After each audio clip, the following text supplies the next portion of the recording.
Good evening, everyone. You're in the spotlight with Brian Gardner for this Thursday, November the 9th, 2017. Good to have you all here for our second of two shows this week.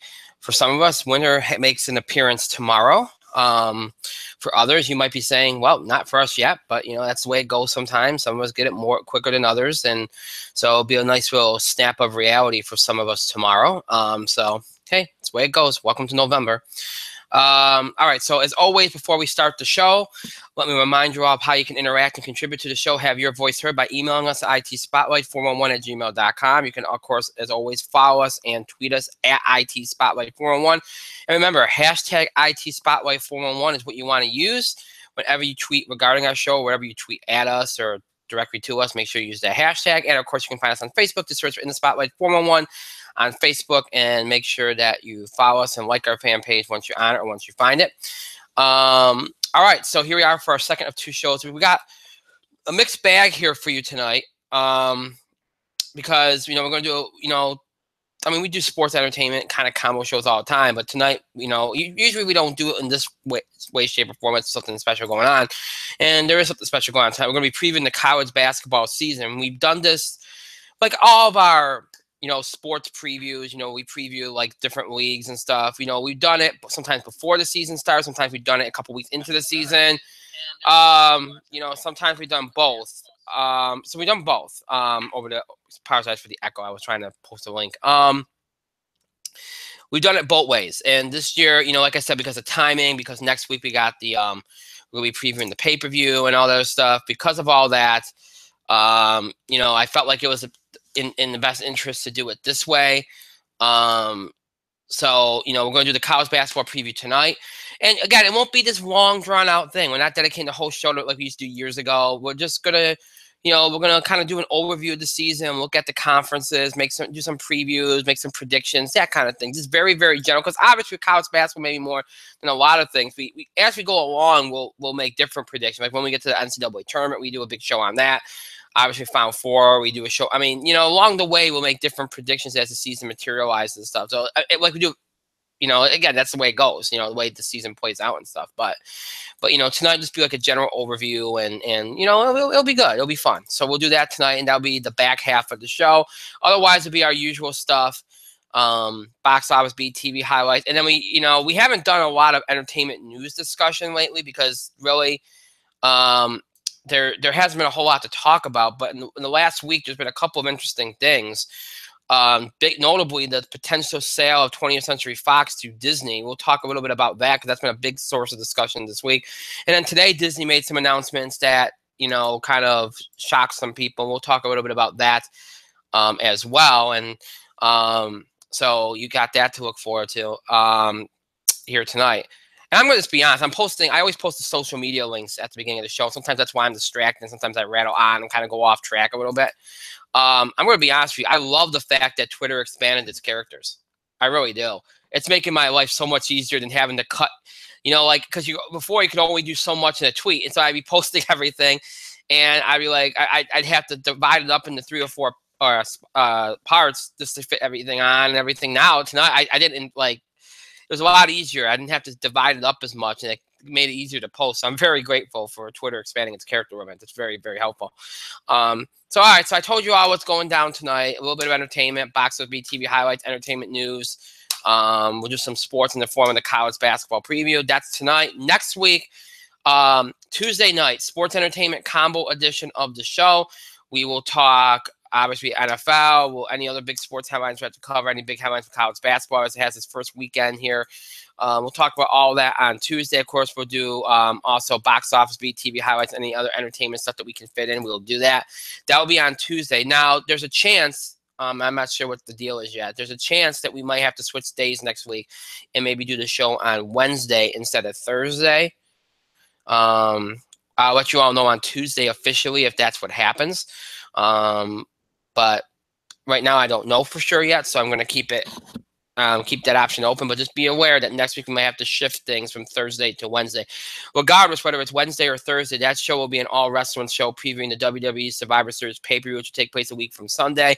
As we always do, a preview of all the matches, go over the card, all that kind of stuff. And then with the time we have left, we'll do questions and comments from the fans. So if you have a question or comment, you can either submit it before the show or during the show on either Wednesday or Thursday, whenever that is. And again, you can do it by email, Facebook, and Twitter. So that's coming up next week. Again, I'll let you know on Tuesday whether we do the second show on Wednesday or Thursday.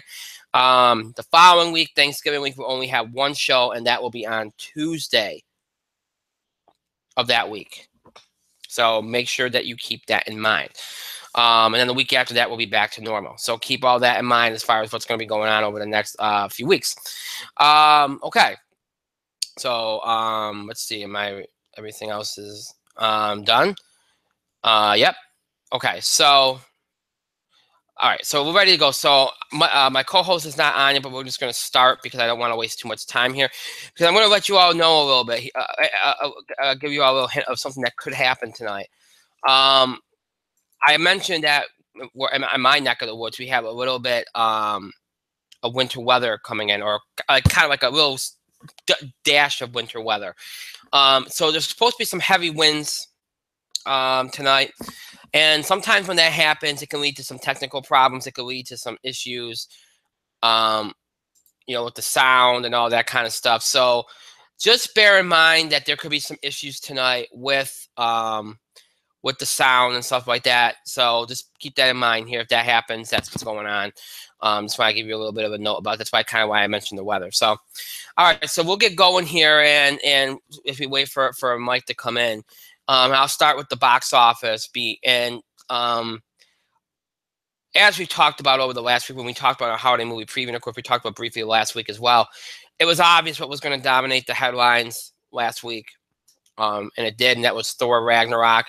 And again, as I mentioned, this was one of there are certain Marvel properties that are going to do well. Obviously, the Avengers movies, obviously the Iron Man franchise, and then Captain America franchise has kind of exploded, especially since, with Civil War last year, having other Avengers in it, made it, and coming out in May also kind of gives it a little bit of a chance to make huge amounts of money. But when you get to Thor, and you get to Doctor Strange, and you get to, Ant-Man, stuff like that, that the expectation might be a little lower. Still high, but not maybe quite like 180, 190, 200 million. And as always, you always factor in the date, and some of these movies come out like the early part of November, whatever, and that that's school's still in session, and it makes it a little bit harder to pull in big numbers. And big numbers are possible, sure, we've seen it, but usually the bigger numbers are possible more when you get closer to holidays like Thanksgiving and Christmas or whatever. Otherwise, those big numbers are kind of reserved for March or summer.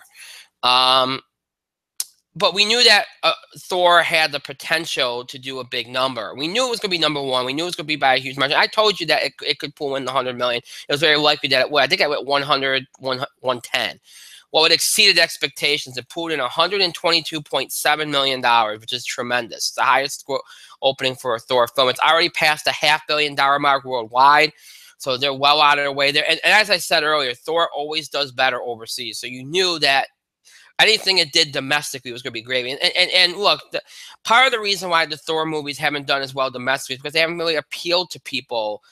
I mean, Thor is a character that it's kind of like Doctor Strange. They do well. The movies are going to always do well, but they're not it's not Captain America. It's not Iron Man. It's not, they don't get as many of the mainstream fans out that might not be, they might not go and see every Marvel movie. You're going to get the diehard Marvel fans, but you got the casual fans who's like, well, let me see if this movie's any good. You don't get as many of those fans for those kind of movies, for those particular movies, Thor, what they did with Thor this time is they did a different approach. They kind of made it a little more Guardians of the Galaxy-like, a little more humorous, and they made it a little bit more appealing to the casual moviegoer, and I think that showed here. And, the good reviews helped, and the clever marketing helped. And I think that they got rewarded for it. So, if they continue this direction going forward, I think they'll see bigger numbers, particularly domestically, concerning this. And I think also adding, knowing that Doctor Strange was going to be in it in some way, shape, or form, having the Hulk in it helps that too, and knowing that it's going to be setting up next year's big Infinity War movie with Avengers helps as well. So I think that there was a lot of things that helped this movie, unlike the previous two Thor movies. I think it showed, and it exceeded expectations. It did very, very well. So $122.7 million was your weekend number. So a much, much better gross. Well, not much better, but a better gross than many would have expected. And, you know, we said that there was going to be a big drop-off from Thor to what was in second. And that's the truth, even though the second place movie did not do bad. I mean, that second place movie was A Bad Moms Christmas, which came in its first weekend with 16.7 million. It opened on Wednesday of last week, so it already had a little bit going for it before, but didn't seem to hurt it. Because sometimes you open on Wednesday, sometimes it hurts you because you get a lot of the diehard fans. Because it is a franchise, get the diehard fans to come out early, and that didn't seem to hurt this movie. It did well, 16.7 million on its first weekend. It's already up to 33.1 million. It's only got a $28 million budget, so it's doing just fine. So that movie did actually a little bit better. I think maybe last week I might have said it was going to make about 10 million. It did better than expected. It really did. But you know, again, the gap, 122 million all the way down to 16 million, and then the gap even bigger when you get to third, which was Jigsaw, which dropped from first to third with 6.5 million, a 60% drop, which again, for a horror movie, not out of the realm, and especially after Halloween, not out of the realm. Everything else finished under 5 million. I said last week that it's very likely that everything else was going to be under 5 million, but Thor, Bad Moms, I even thought Jigsaw could have fell below 5 million if things played a certain way. So, not out of the realm that this happened. You know, all the big Halloween movies, Jigsaw dropped considerably. Tyler Perry's Boo 2 fell under 5 million with 4.5 million. Another 54% drop off there. Happy Death Day dropped off considerably. All these movies that have been kind of hanging around, you know, and you know, maybe benefit a little bit from Halloween that kind of dropped considerably. And that's not shocking. We knew this weekend belonged to Thor, and that Bad Moms might just kind of pick up a little bit here and there, and that's exactly what happened. And Thor kind of exceeded expectations, and so did Bad Moms. So all in all, though, the box office will take it, even though you only had 3 movies over 5 million. You had one movie that grossed over 120 million, a second place movie that grossed over 15. Not bad for the first weekend. Kind of, again, it's going to be a rebuild over these next few weeks here for the box office as it tries to build itself back up after a pretty lackluster fall. Not the worst fall I've ever seen, but not a good one. So it'll build itself back up here, and they got some big. They got a lot more big movies here to come, so they're feeling pretty good here. And Thor got it started pretty well for Hollywood here, and now we look ahead to the second week of November, where you're going to see 2 big releases this weekend, and to challenge Thor, and neither one's expected to beat Thor. Thor is expected to hold, especially with the way it's been doing, what it's been doing over the course of the week here, and the critical and fan reception it's gotten. Thor is expected to repeat at number 1, but you have 2 movies here that both have the potential to do a good enough business to help the box office kind of get out of that rut it's been in here. Thor helped last week. Obviously, Bad Moms did a little bit as well, but these 2 could help the box office build itself back up here. You got 2 big movies here. The biggest release, Daddy's Home 2, a comedy from Paramount, opening in 3,575 theaters, starring Mark Wahlberg, Will Ferrell, Mel Gibson, John Lithgow, John Cena, and Linda Carolina. $69 million budget, so it doesn't need much to make a profit here by bigger movie standards or big box office blockbuster type standards. The first one did well. The first one also came, I think, right around around Christmas. But you know, coming out in early November for a Christmas movie is not the worst thing. Santa Claus movies always used to do it, and they used to do well at it. So it's not the worst thing in the world. It's going to find an audience. It's going to do well.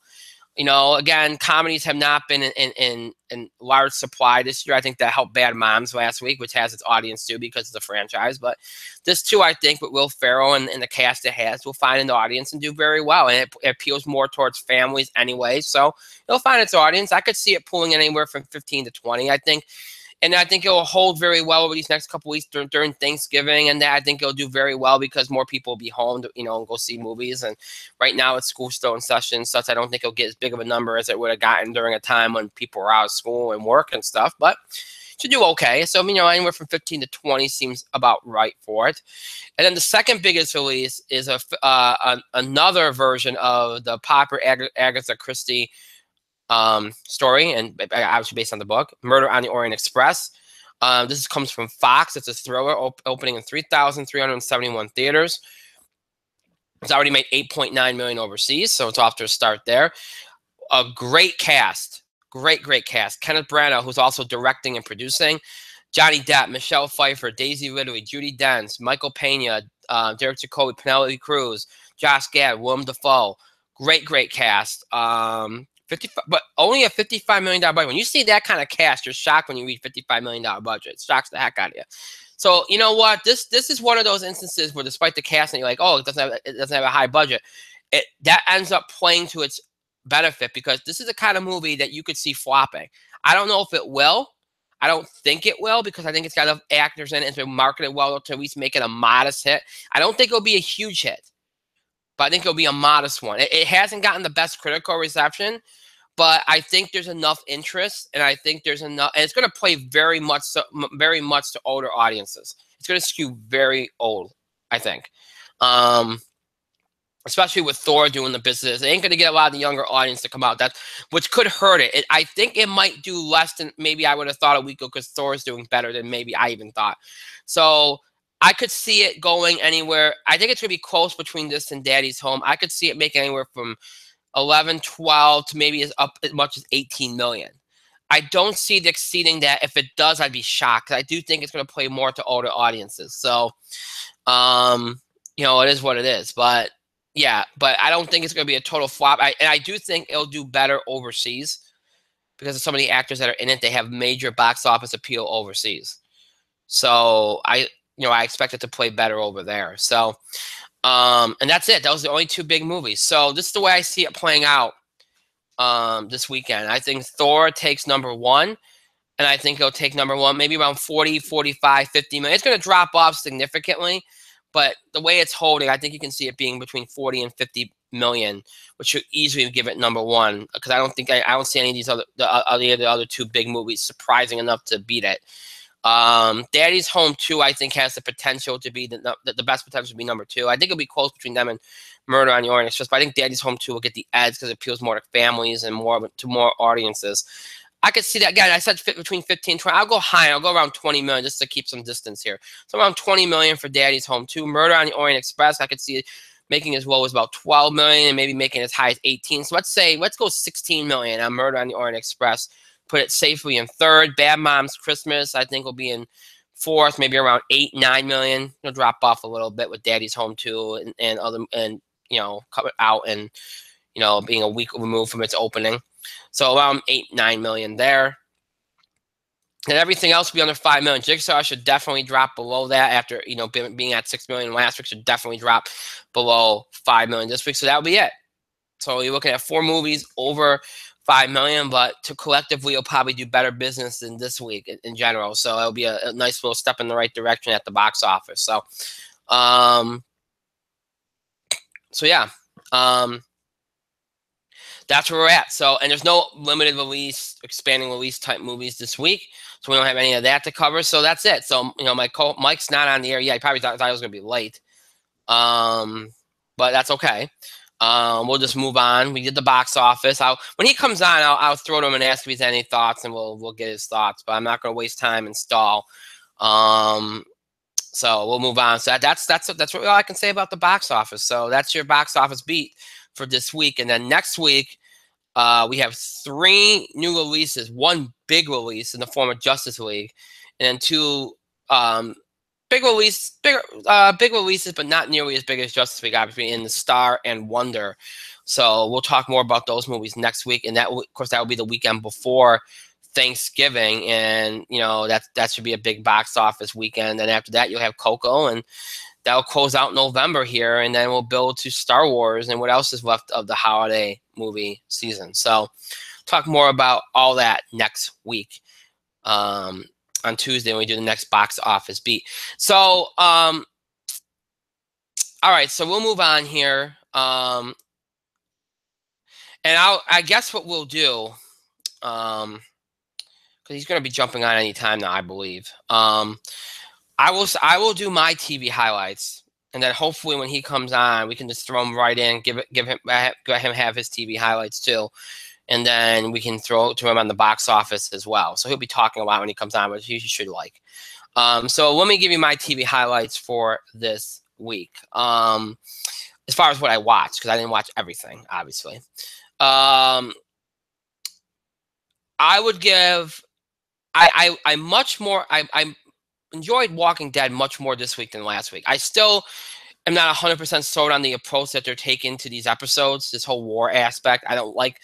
I do think that they're still being a little too pretentious in how they're executing some of the technical aspects of it. But anyway, it was a much better episode. The focus was better. I thought the storylines moved a little bit better.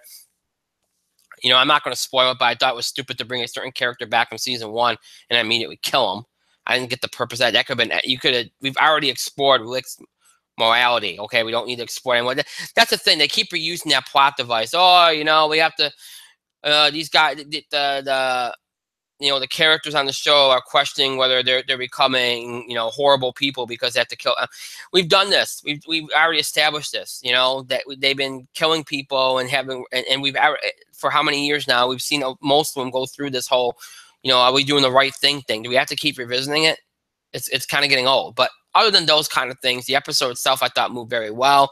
Good stuff for some characters that don't usually get the spotlight, like Aaron and Eric and Morgan and Jesus. There was some very good stuff for all those characters, some good action sequences, and a very good ending, which sets the stage for what I hear is a very emotional, probably one of the best episodes of the season coming up this week. So I thought it was a much better episode than last week. South Park, I thought, had a very good outing last night.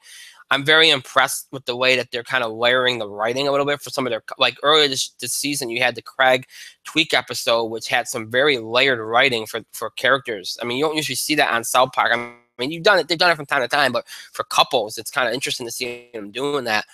I did it again this week with Cartman and Heidi. I thought they did a very, very good job with the way they approached the story with them. I mean, I know people look at South Park, oh, I want comedy, and there is comedy, and it was funny, but I do like the fact that they're adding in a little bit more actual, like, layered writing. I think that's kind of interesting. So I give them credit for that. And the Garrison stuff, it's nice to see Garrison again. They used him a second week in a row, and it was appropriate. I mean, I know they wanted to stay away from the Trump stuff this season. But if you have an opportunity and it works, then go for it. And they did. And they did that. And they had a nice little cameo from the member berries as well. So I thought that worked out. So it's a good episode. Probably one of the better ones of the season, I thought. Let's see, what else did I watch this week? I haven't seen Gotham this week. I liked last week's Gotham, though. The continuation of the Professor Pig stuff. I thought that was really good. Really, really good. And I like what they're doing with the Harry Bullock story. They're using Tompkins the right way. So she's finally kind of getting her comic book story going. I really like what they're doing, Gotham. I really do. And the Bruce stuff was really good. And I mean, they're kind of going with Party Boy Bruce, which makes sense, and they're developing that aspect. What I like is they focus so much on developing Bruce as a potential superhero. So now that he's kind of given up on it for a little bit, they're taking advantage of it to set him up as Bruce Wayne. I like that. They're developing all aspects of the character. That's good. That's good stuff. So I'm very pleased with what they're doing there. What else? I haven't watched Inhumans. I wouldn't recommend it even if I did. I mentioned Stranger Things last week, how good that was. That I did all that last week. I think that's it. I don't think I didn't get the chance to get to as much stuff this week. I watched a lot of wrestling, and I watched I didn't get too many things this week. I'm behind on a few things. So yeah, that's all I got. So wow, we're gonna be throwing a lot of stuff at him when he comes on. He complains when I'm late. I think I've been late so often that now he thinks I'm going to be late every show, and he can come on late. So weird. Anyway, so all right. So you know what? We're just going to keep moving on because I'm not going to waste time. I'm not going to bore you all with me stalling and rambling about things that have no bearing on what we're talking about. So we're going to move on. And we're going to move on to let's see what's else on my list here. Good Lord. Let's see here. Oh, the Disney stuff. All right. So we'll talk about, we'll do the Disney 20th Century Fox stuff first. And again, when Mike comes out, I'll just throw him on a bunch of things and we'll get his insights so that you don't feel like you got cheated out of hearing Mike's thoughts on things, because, you know, some people would feel that way. All right, so obviously one of the bigger stories of this week in entertainment was the big announcement or big reveal that Disney has been trying to purchase 20th Century Fox for quite a while. They made several attempts and the deal has fallen through a couple times, and apparently there's still talk that they are trying. And with the news, this news coming out, stock prices went up for 20th Century Fox, and everybody's, you know, now important to note here that apparently now they wouldn't own the Fox network because of, you know, monopoly laws, antitrust laws. They can't do that. They already own one network in ABC, the broadcast network in ABC, so they can't do that. I also apparently, from my understanding, Fox News and Fox Sports would not be part of this either. So it's more or less their TV their TV divisions and their film division that are going to be in this deal. This is very important because if you're a fan of the Marvel Cinematic Universe, this means that that Disney Marvel would get back the characters that have been under the Fox header for all these years. The X-Men, which includes Deadpool, Wolverine, Gambit, you know, that group, the Fantastic Four. This would put all of Marvel's characters under one umbrella. That's huge. That's something that every fan has dreamed about for a very, very long time.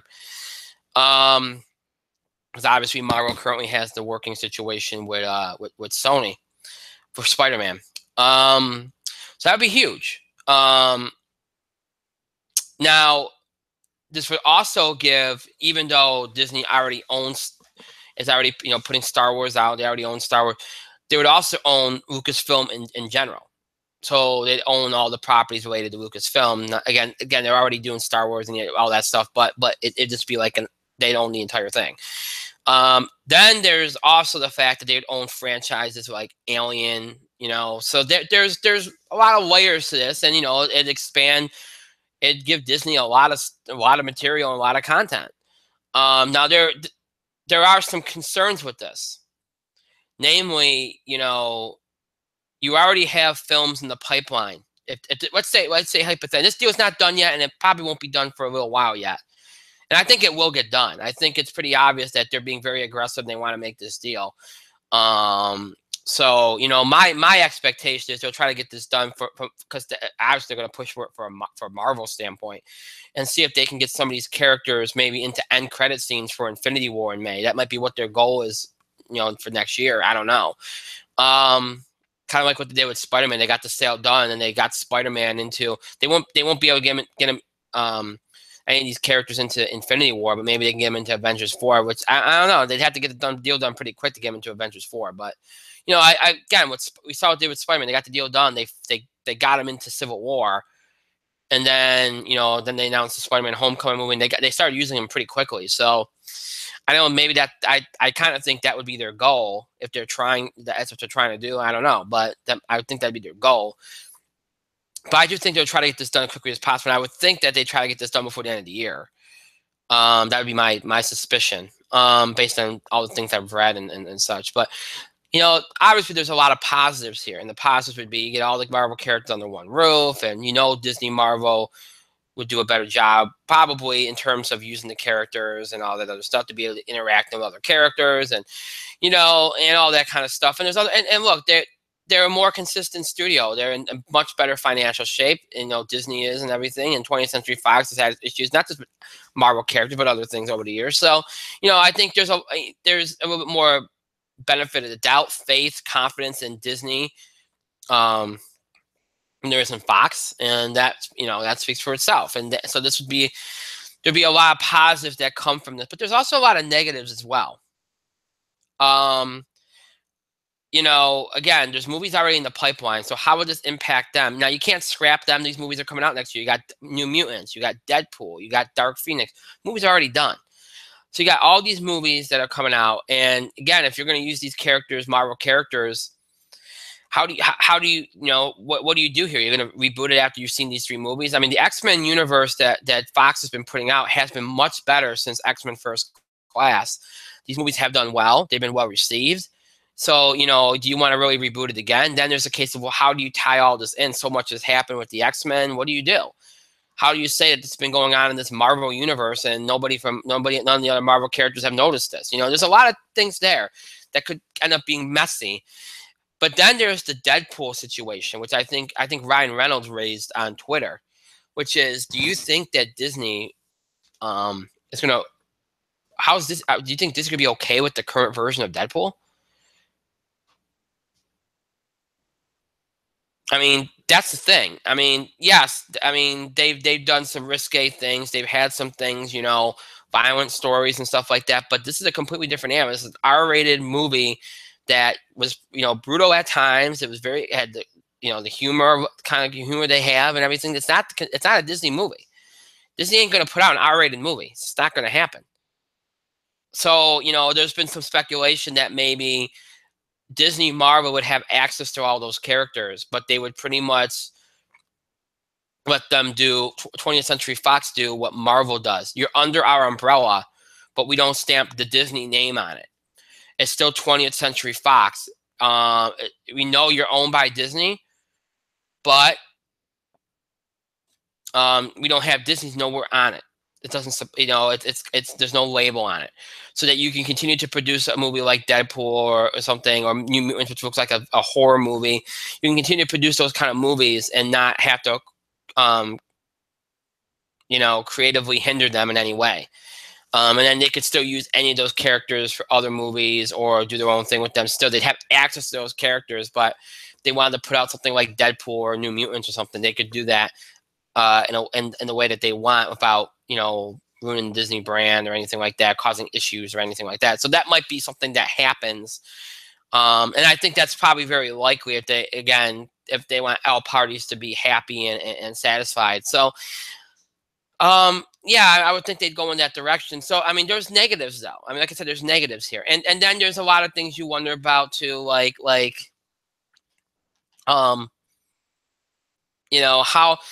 how quickly this will play out, how this will impact what Marvel has coming up if it goes through. A lot of different things here in play. A lot of interesting things in play as far as how this could all work out, and so it's definitely going to be something that people are going to be waiting. I'm trying to see what's going on with Mike here, so sorry for texting on the air. So it's something that's not going to just happen in the next week. It's probably not something that's going to happen next month. Again, I think the goal would be for this to kind of get done by the end. Probably the goal would be to try to get this done before the end of the year. That would be my suspicion. I do think that it will be done before March. I think that I think that their goal would be to try to get this done, so that they can try to maybe get some end credit things onto Avengers: Infinity War, maybe to introduce the characters into the MCU. That would be my thinking. I don't know. Again, though, that would be my suspicion that would be what they try to do. So, yeah, so that's been a big piece of news over this last week. And I think it's going to be an ongoing story that plays out here as we go along, as long as it's out in the universe. And now that everybody knows about it, I think it puts a little bit of pressure for it to get done. I wouldn't be surprised if somebody leaked on the Disney and Marvel side, probably leaked it out to try to get the deal done quicker, because there's always, when these things get out, maybe they've been contentious and maybe they've been up and down, and they're, the deals keep falling apart and you can't seem to get it going. Public pressure can make things happen. And now, the stock prices have gone up, the stocks have gone up and everything. Now Fox is probably like, oh, wow, everybody knows about it and everybody's excited about it. Maybe we should take this deal. So I think now that the public knows about it, I think there'll be a little bit more pressure for this deal to get done, because otherwise everybody comes out with egg on their face and it could create a whole other can of worms. So, yeah, I think the deal will get done. probably sooner rather than later. And we'll see when it does, and we'll see what the implications are and how it all unfolds. It should be very exciting. I remember when the Marvel made a deal with Sony. It kind of happened out of the blue, because you heard lingering things about maybe they were going to reboot Spider-Man again, and there was all these kind of things in the universe, but nothing was about Marvel getting the character and using the character. And then all of a sudden this happened. It was very, very random, but and it happened. They kept it pretty close to the vest, and maybe this seemed like it was. Obviously this was being kept close to the vest for a long time before it finally got out. So they were probably trying to do something similar to what happened with the Sony deal, but again, and it just never, they kind of kept going back and forth. The deals kept falling apart. And again, I wouldn't put it past somebody to have leaked it out to make sure the deal gets done, because once the public knows, there is pressure for that deal to get done. So the Sony Marvel deal seemed a lot easier because I think Sony was just desperate to fix Spider-Man. And they just like, oh, Marvel's willing to help, but let's work out a deal. So, excuse me. So I think that deal was a whole lot less contentious. Also, again, as far as 20th Century Fox, and I hate to keep talking about Marvel because there's more to it than this Marvel, but it's probably the biggest driving force behind it. The X-Men characters have been much better used recently under Fox. The movies have been better. They've done better. That makes this deal more contentious by default because, if Mike was here, he'd probably say it. And he's told me this numerous times off the air, and he's right. The X-Men franchise is doing fine right now. It could be better. Yes, you can make the argument they're doing things the wrong way at times. Yes, but the movies themselves are doing well. And it's not like this is not like it was back in 2008 or 2009, with X-Men Origins Wolverine coming off of X3 The Last Stand. It's not like that at all. It's kind of rebuilt itself, and they're doing well. They don't need this deal. This isn't like what Sony needed with Spider-Man. They botched the Spider-Man reboot so bad that the character was starting to lose value. Like they were starting to hurt the vitality of the character, but what they were doing. This is not the same thing. It's not. This deal is not even close to the same thing. I think with Sony, Sony was very interested in just trying to fix the character, salvage it, and make this work. Whereas with the current deal with 20th Century Fox and Disney, working out on this, it's not the same thing because they're like, well, hey, X-Men and is doing. Fantastic Four didn't do so well, but X-Men's doing very well. Deadpool, oh yeah, we're doing great with all this. We're doing well here. We don't need you right now. Unless you're going to give us a reason to want to make this deal. Which I guess would be money. So, I think that makes it just more contentious by default. But we'll see how it goes. We'll see how it develops. We'll see how everything kind of materializes here. And I think it's going to be interesting. And if the deal does go through like I think it will, watching how it unfolds and what, how all these characters and properties are integrated into the Disney family, and also, of course, the biggest deal, probably the Marvel family.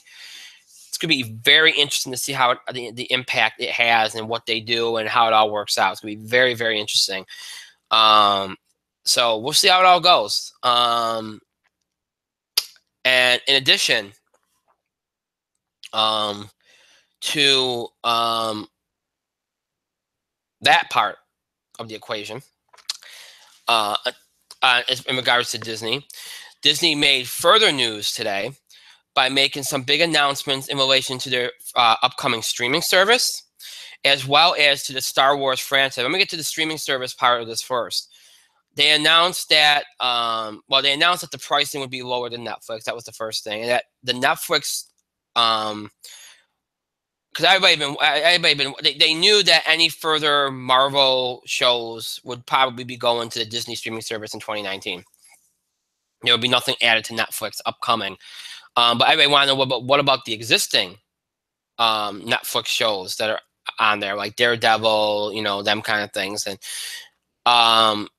and from the way it sounds like they're all just going to move over to the Disney streaming service come 20, which makes sense because you don't want your fan bases to have to pay for 2 streaming sites. It's kind of makes no sense. So they're gonna. It sounds like they're all gonna move, and it sounds like pretty much all the Disney properties, Marvel, Star Wars, whatever, that are on Netflix, they're gonna all just move to the streaming. And again, that makes sense. It's easier. It's convenient. You know, you don't want your fans having to pay for 2 sites. It's kind of dumb. So unless you have other things on Netflix you want. If all you're looking for is Marvel shows or Disney properties and that, it's no sense in paying for 2 sites. So so it sounds like that's what's going to happen. And again, they're saying that the price per month will be lower than Netflix because there'll be much less of a library because it'll just be Disney stuff. And Marvel and stuff like that, all their properties. It won't be properties from various studios and all that stuff. It'll just be those things. So that's why there'll be less stuff in the library, so you can't charge as much. So that was part of it. In addition to the fact, I think they said they're going to do like a High School Musical show and some other properties that they're going to do for that streaming site. So you have that part of it, and then the other part of this, which I said had to do with Star Wars. Not only did they announce a live-action Star Wars TV show for the new streaming site for Disney, which is very, very interesting news, but they also announced that Rian Johnson, who is the director of The Last Jedi Star Wars film, which will be coming out next month, obviously J.J. Abrams coming back for the 3rd of this current trilogy, Rian Johnson and his producing partner will be taking on a new Star Wars trilogy that will follow after this current trilogy, but it will have nothing to do with the Skywalker family. Some people suggest it might be something to do with the Old Republic. You know, who knows? We don't know that yet, but we don't really know details other than the real details we know. It's not about the Skywalker family, and they'll follow up after the current trilogy is over. So that was big news, and obviously, you know, they'll probably you'll have Episode 8. And then next year you'll have the Han Solo movie. I think you got the there's another one there too. And then they'll do Episode 9, and then they'll probably do another kind of like random kind of Star Wars movie, and then they'll do this new trilogy,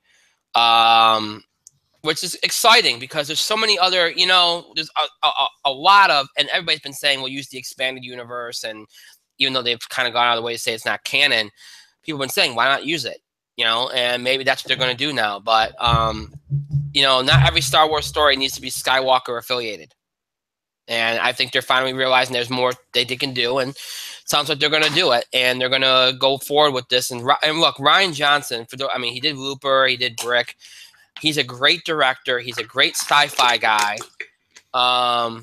And, you know, everybody said he did a masterful job at Last Jedi. So, you know, I think this is great for him. It seems like they have a great working relationship. It seems like him and J.J. Abrams are the only 2 guys that have a great working relationship with, because the other directors they have issues with. So, you know, we'll see. It's interesting. And we'll see how it unfolds.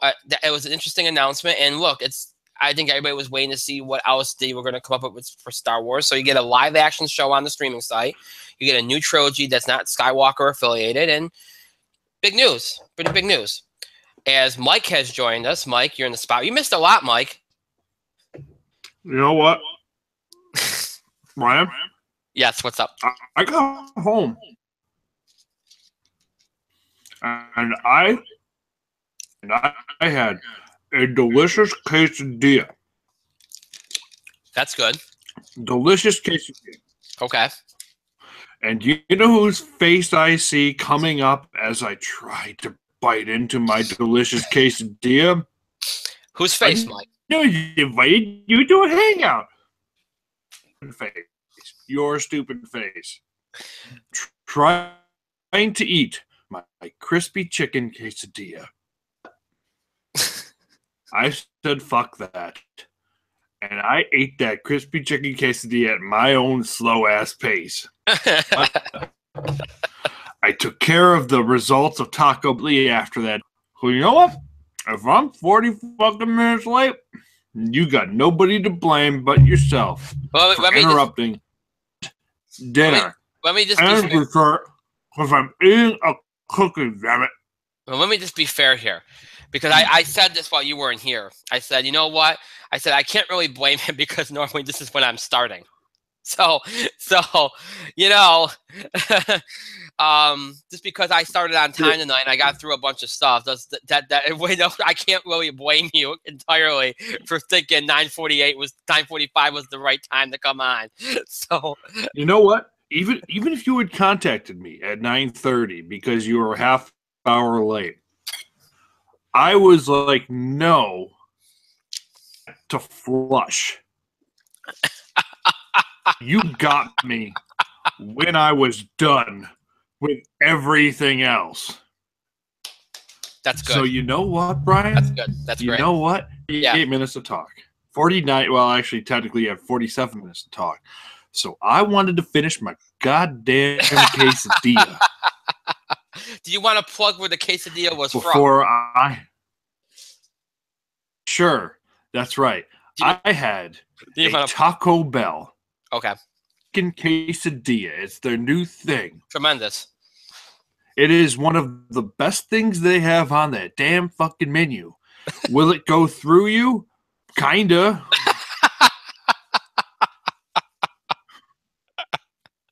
Everything at that restaurant go through you? Of course. So you know what? It was good going down. And they were having Mexican tonight because I was at work. Not that I wanted a taco.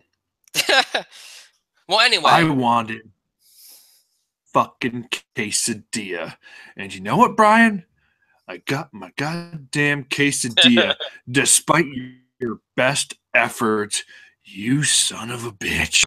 How was I preventing you from your quesadilla? Like, I don't understand. I didn't tell you not to get it. Because your ass was actually on time for once. And you know what?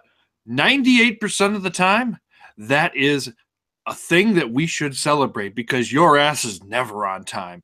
But I got home late and I wanted that fucking quesadilla. Hey, I actually paced the show pretty well tonight. I'm pretty proud of myself. I really am. Oh, I'm pretty proud of myself. Congratulations, right? Fucking-lations, because I just had my quesadilla and it was fucking delicious.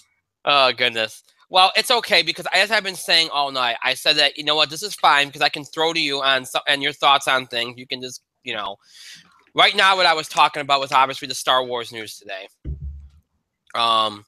Related to the whole, I'll just give you a brief rundown. Disney announced that they're streaming. Disney announces Rian Johnson's doing another trilogy. Yes, right, I saw the barest minimum. That you had that, and then you had that they're going to do a live-action Star Wars show on their streaming site, and that they're going to move all their Marvel stuff, all their properties off Netflix to the streaming site, and that the streaming site's going to be cheaper than Netflix. That's pretty much the gist.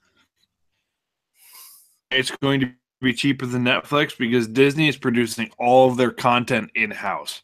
So there's no real external costs because every studio involved is generally owned or produced by Disney. So of course they can make it cheaper than Netflix. Their shit. Right. And you know what? Disney for doing it? Abso-fucking-lutely not. It's Disney. They're going to do exactly what they want. And they're going to run the world, and you know what? It's fine. All hail our Mickey Mouse Overlord. And while we're on that subject, because I had already talked about the potential Disney-Fox deal, so I'm sure you have something to say about that. Maybe. If it means we never have to have Inhumans again for this deal. The only Inhuman I would keep is Maximus the Mad and probably Lockjaw because he's a giant dog. Also Mortis because a likable character, and that's more than I could say about the entire goddamn royal family.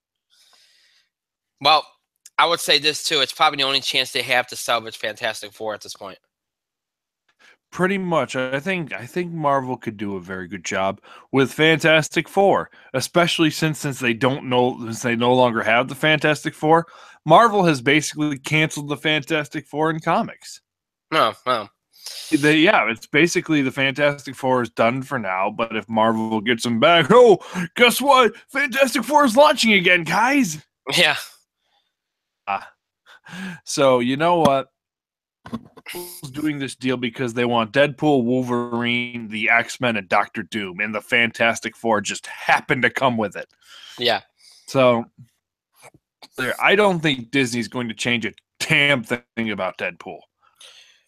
No, I think I mentioned because you can't change a damn thing about Deadpool. I think what I mentioned what I think they're going to do. This deal is going to be.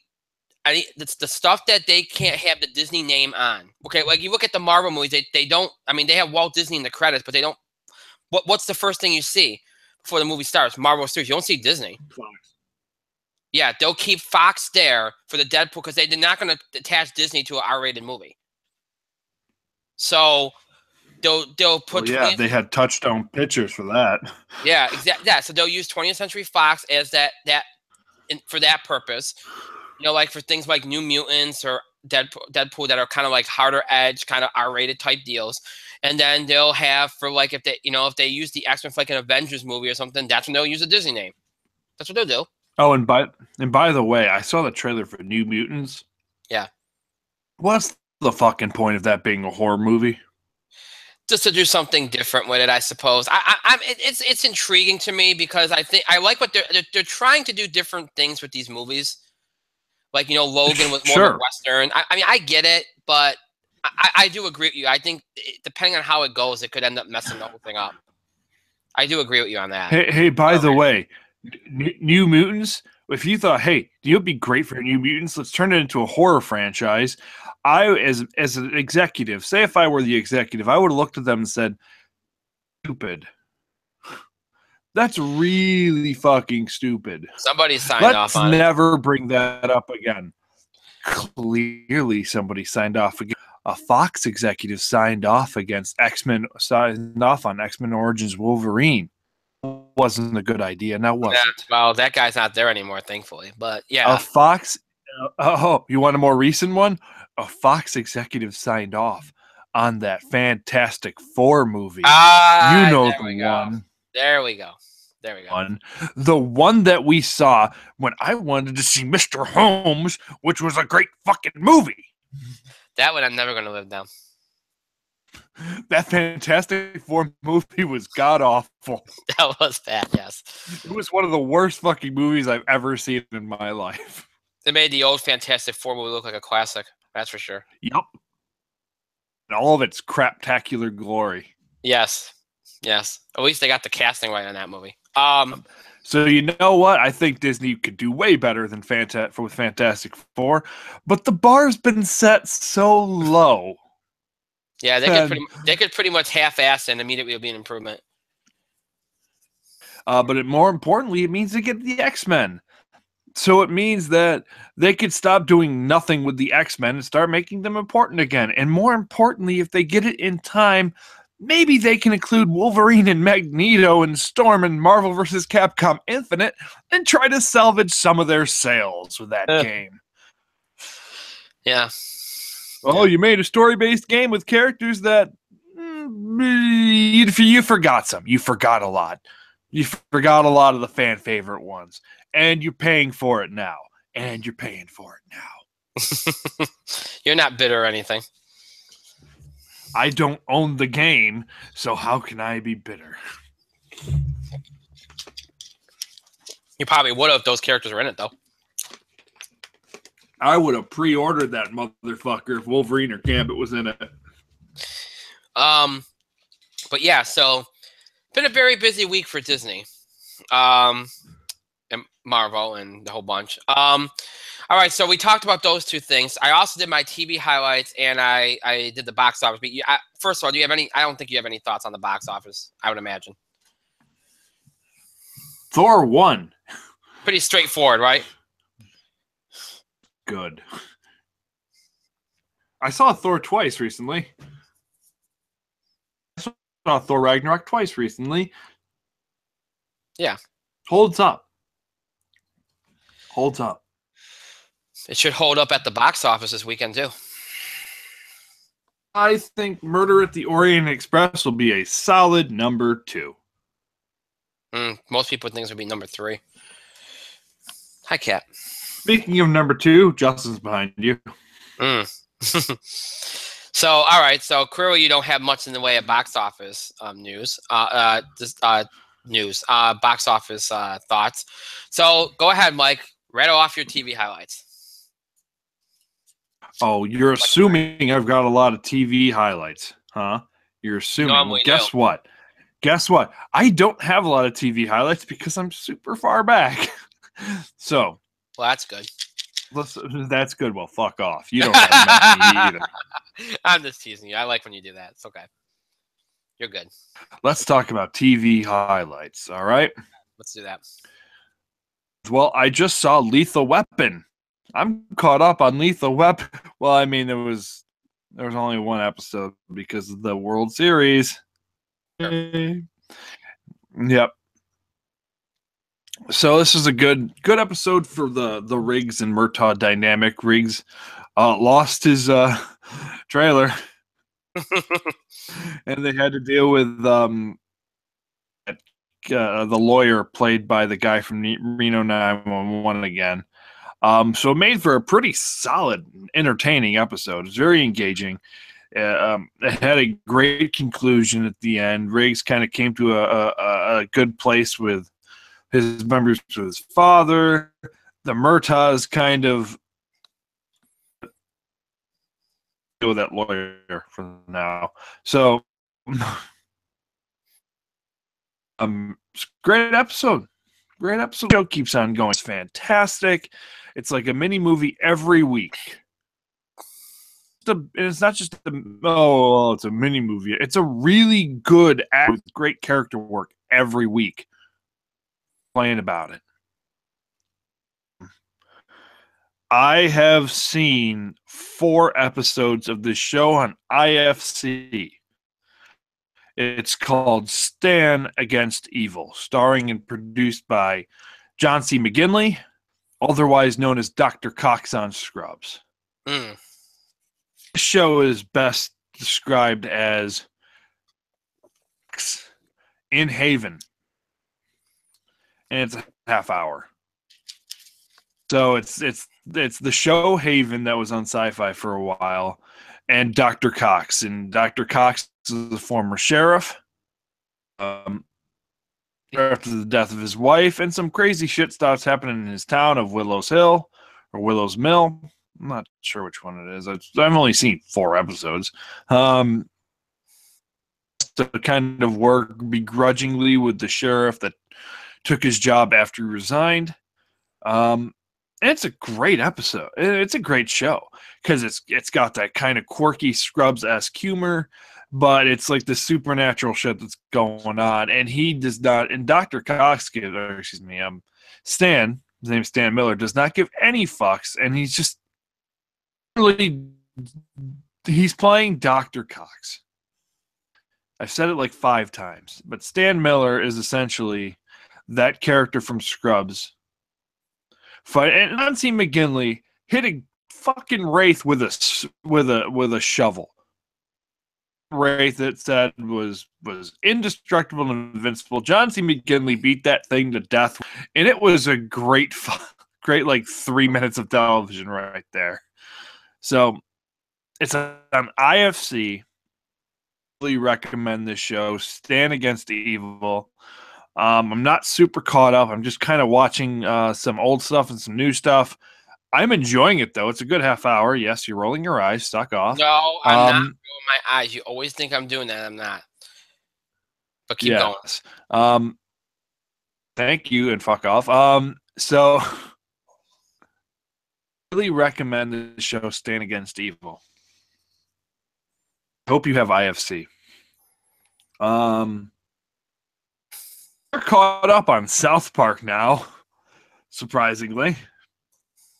I'm going to leave you to talk about it, but I thought the last episode had a lot of funny moments. Character building,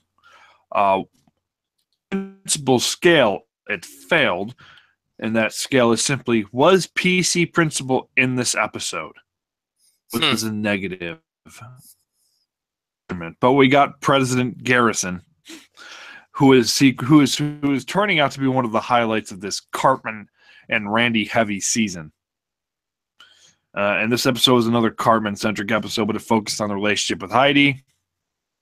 Interestingly enough, there was surprising amounts of character development in this. I digress. I would recommend this episode of South Park. It didn't totally suck. It was fine. It was let's see. And I will recommend Speechless. I'm pretty caught up on Speechless.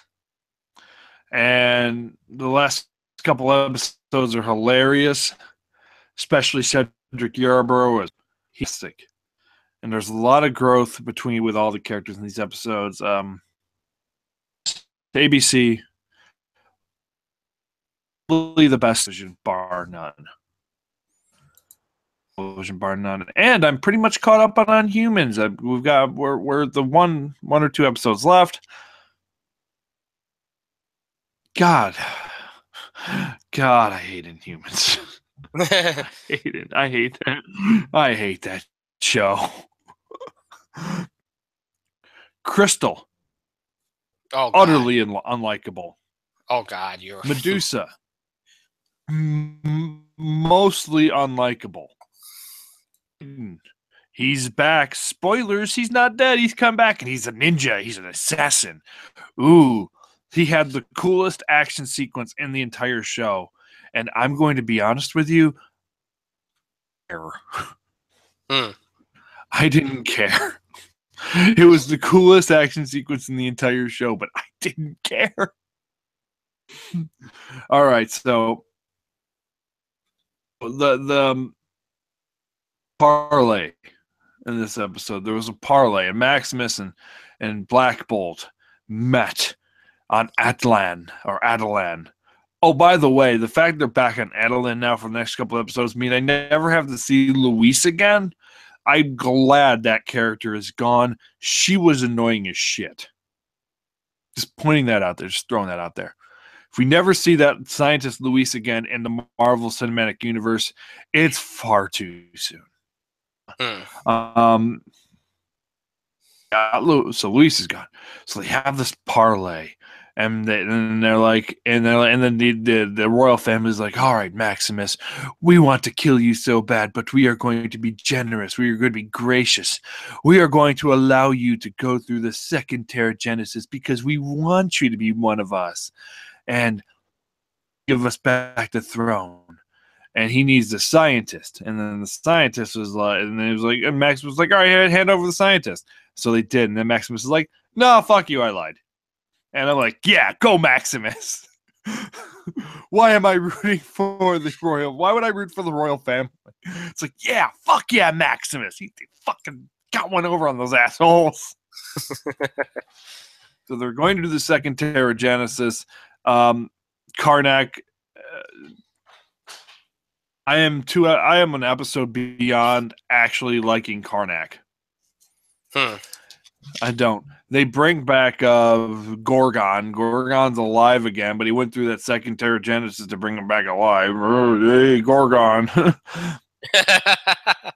Gorgon's a mindless beast, and he's going after the scientist.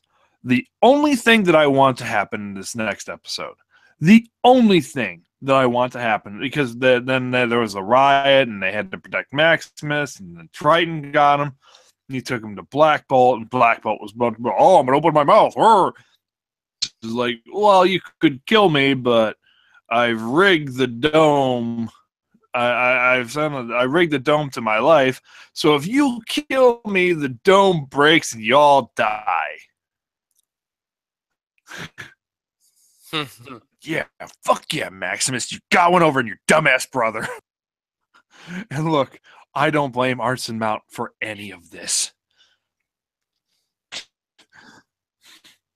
Who has tried to be Black Bolt? He has to kind of act without talking, and I think he's done.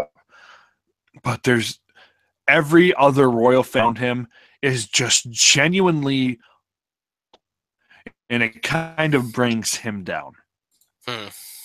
And the only rootable member of the royal family is Maximus. He's the bad guy. And he had the coolest people with him. Wink. So, all right. The only thing that I want to happen in this finale, the only fucking thing, is for Maximus to undergo that second Terrigenesis and for him to actually get his comic powers. Mind control. He gets the Professor X shit. Telekinesis, whatever. Telepathy. He gets the Professor X shit. And you're crazy to miss the mad he's supposed. But look, they're going to end up with them on Earth anyway. And if they don't end up with them on Earth, whatever, the caste system has to go. And by the way, if they get rid of Crystal too, unlikable. If they get rid of Karnak, unlikable too. If they get rid of Medusa, double great. Why should I care about her? And they should get rid of Gorgon too, because at this point, why even bother?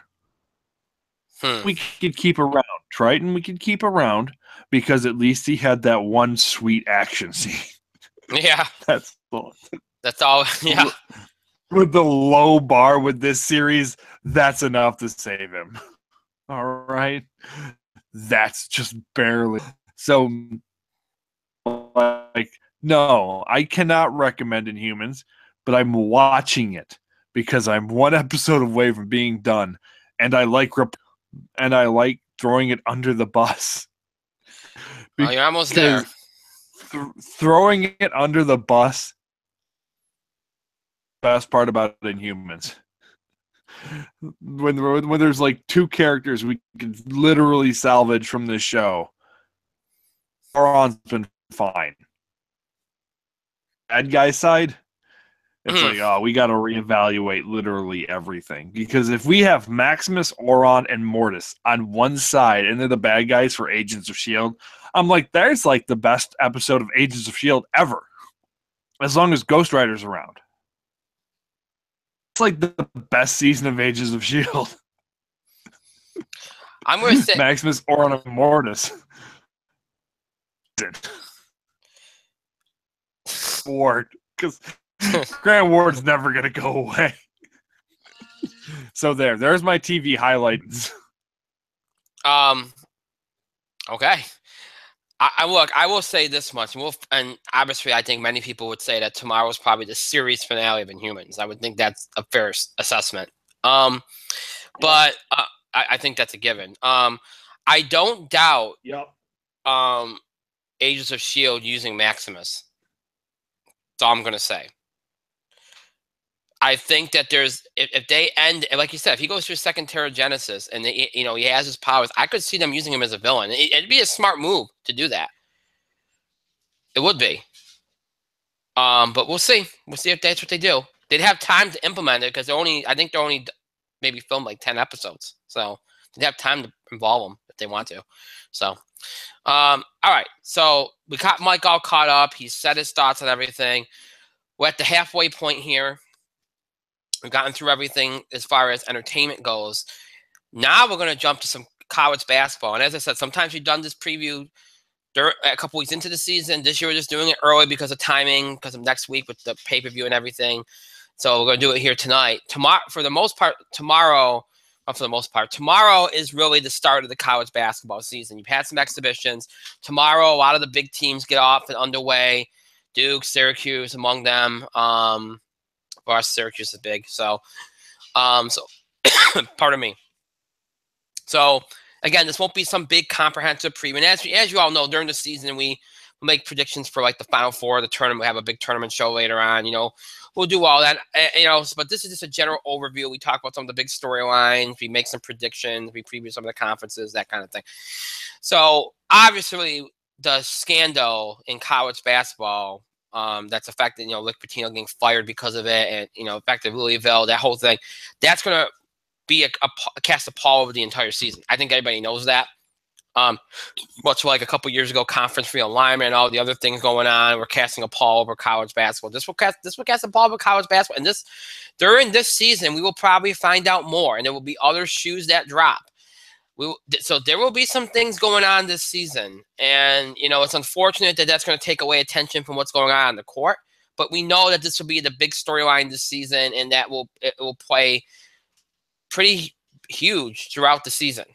So that's the elephant in the room, and we should bring that up first. And we'll see how the saga continues with what's going on at Louisville, with Pitino, if it affects any other schools get exposed, that kind of thing. We'll see how it all goes.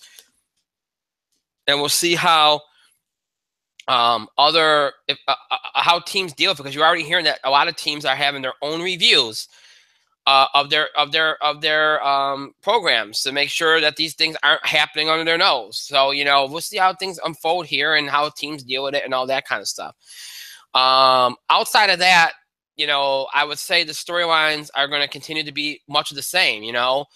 Obviously the continued tradition of the one and dones.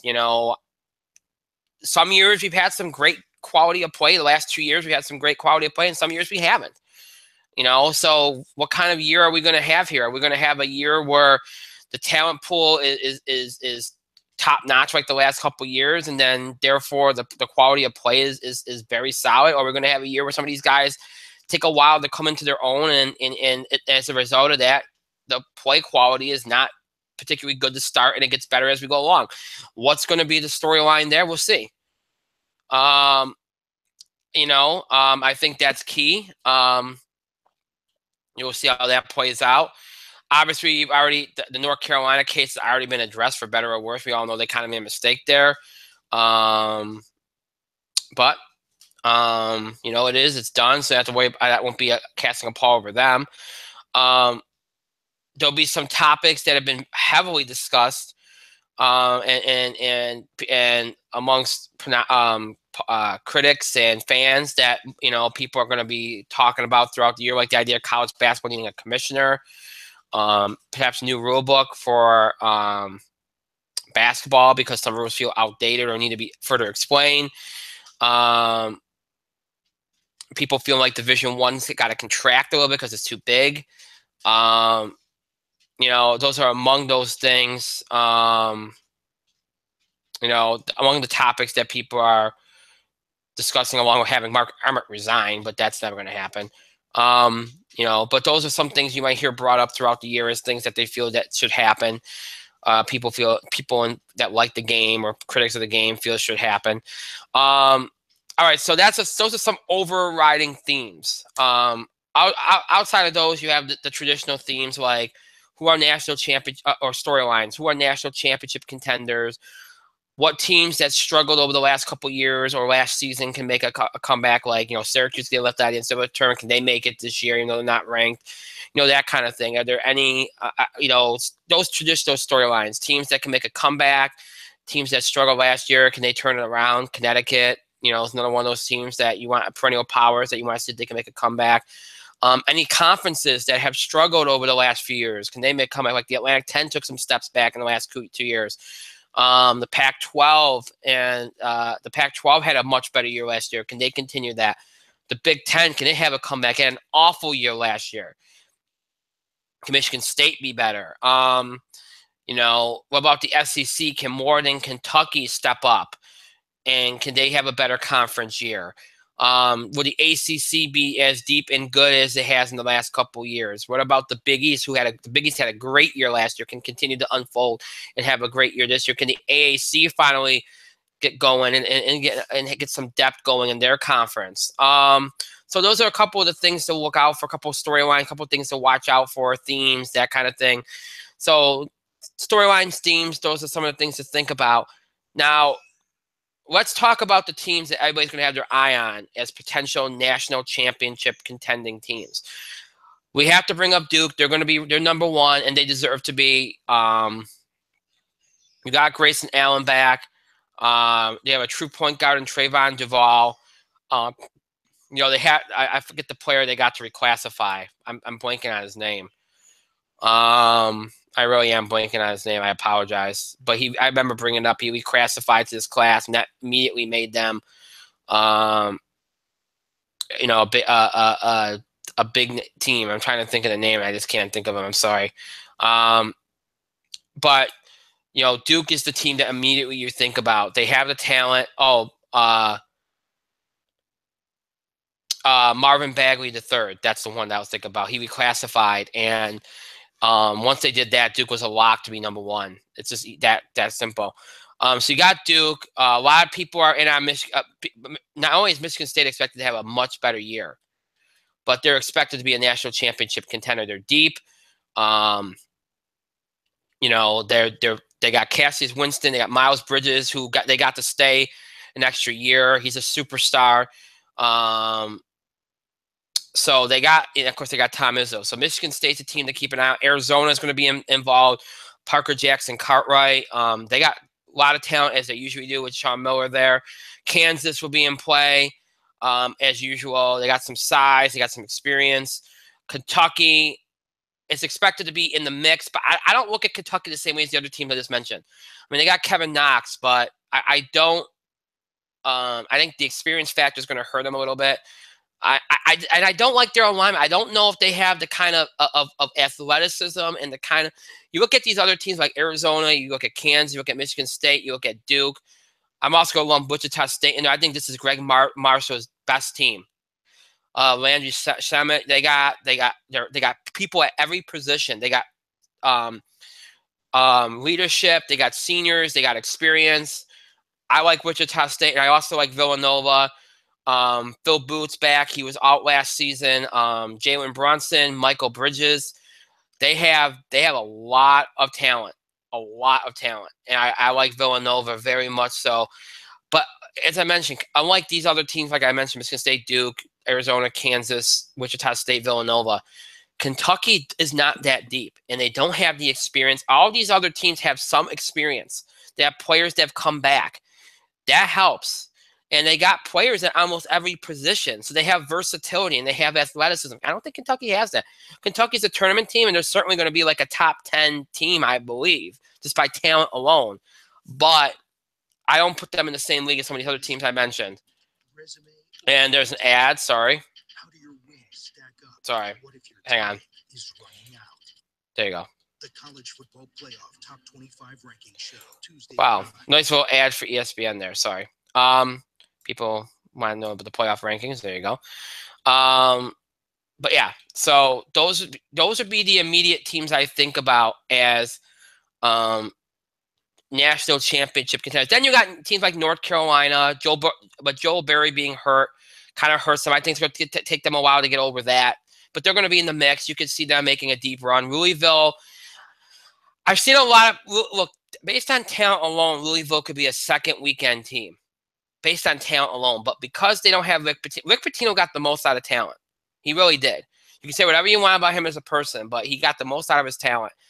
I just don't know if this team, you know, I think it's going to be a lot of distraction. Padgett, I like David Padgett, but I don't know. I mean, I think they're a tournament team, but I don't see them being. I could see them being an early exit from the tournament because of the fact that I think it's going to be a very hard year for them mentally. USC is a team that's on the rise. I think USC is going to surprise some people.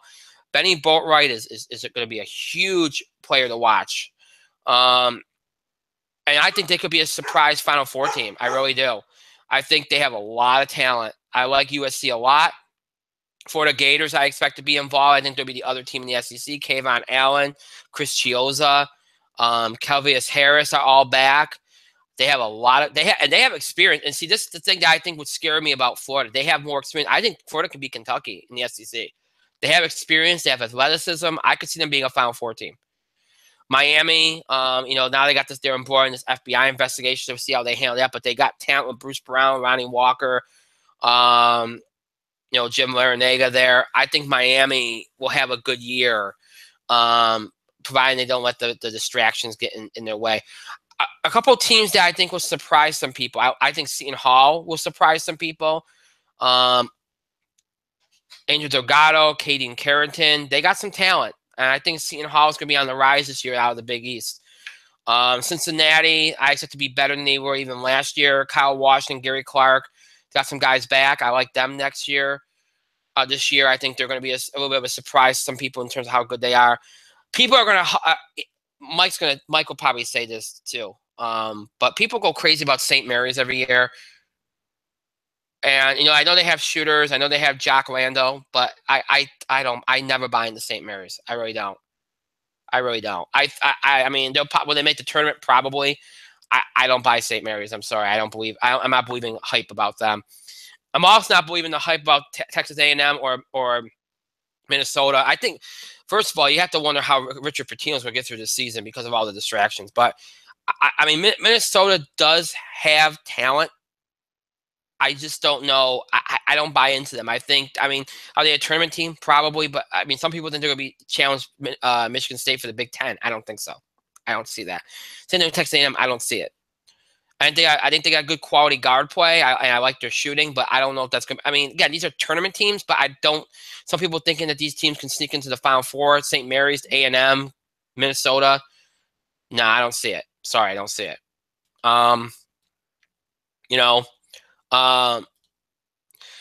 far as Cinderellas go, if you're looking for mid-majors that potentially could – because we didn't have tomatoes last year. That could be – teams to watch. Middle Tennessee, which they were traditional. Oakland, another one for the Gulf Coast. Those are traditional ones. I'll give you a couple untraditional ones. Even though Harvard's been there before, I like Harvard a lot. I like Charleston. I think I've seen a couple of I've read a couple of things about Charleston. I've read a couple of things about Harvard. Could be interesting picks there. They're the kind of teams that could potentially depending on matchups, give some teams a hard time early in the tournament. So, in addition to that, you'll probably see some people talking a lot about Vermont, Bucknell, Yale. So keep an eye on those teams. So, outside of mid-majors, as far as sweepers go, I think Cincinnati could be one. Seton Hall, I mentioned those two already. I'm not going to call Florida one because they got experience. USC's on the rise. I'm not going to call them a sweeper either. I would say Cincinnati and Seton Hall would be my two sweepers as far as teams. I know Cincinnati's a perennial NCAA tournament team, but I think they're going to surprise people by how good they are. I really do. As far as, player of the year candidates and guys to keep an eye on, Miles Bridges, I think right now would be my pick for player of the year. I think I really do. I think he's going to have an unbelievable season for Michigan State. I really do. Obviously, Grayson Allen will be in the mix, but his role, we'll see how his role is. Ethan Happ from Wisconsin. Bonzi Colson from Notre Dame will probably be in the mix. Marvin Bagley, the third from Duke, potentially could end up being the player of the year, but I don't know. We'll see how long it takes him to kind of come into his own a little bit. He could be a late bloomer, I think. I like Jalen Brunson from Villanova, too. He could be in the mix as well. Those would be guys to look at as potential kind of player of the year kind of candidates. But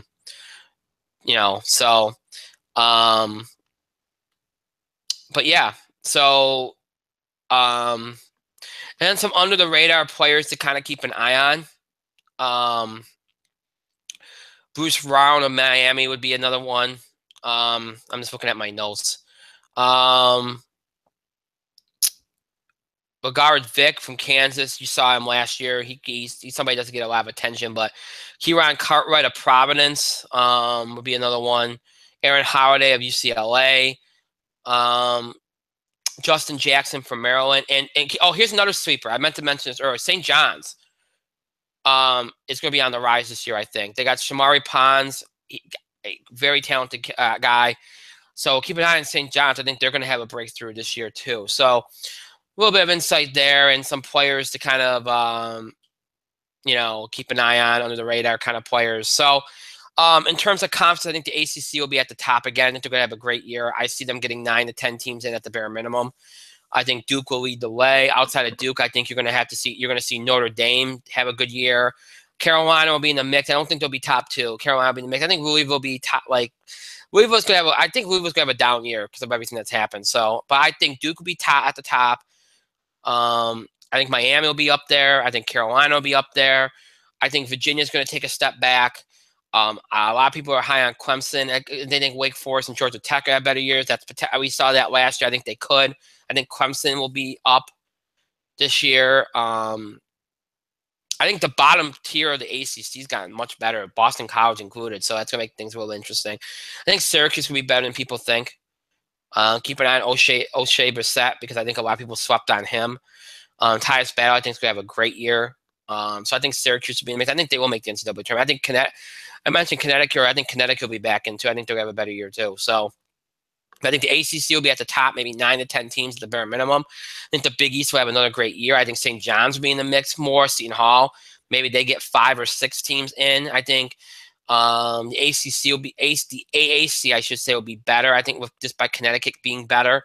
I don't know about the Atlantic 10. I could see it being similar this year. I think the Pac-12 will be just as good as it was last year. I think the Big 10 will be much better just because Michigan State will be better. Big 12 will be about the same. SEC, I think, will be about the same. And I really think Florida is going to beat Kentucky this year as far as the best team in the SEC. I think Florida's going to be the best team. I really do. With the experience they have and the kind of talent they have, I think Florida's going to be the #1 team in the SEC. So, yeah, I think in a lot of ways, as far as the conferences and how they're going to rank, they're going to be pretty similar to last year. The only significant difference will be I think the Big 10 will be better. And I think the Big East would be even better than last year. So, and as far as, well, I'll make early season Final Four picks in a minute. But first, I want to throw to Mike. Mike, your thoughts on this college basketball season here?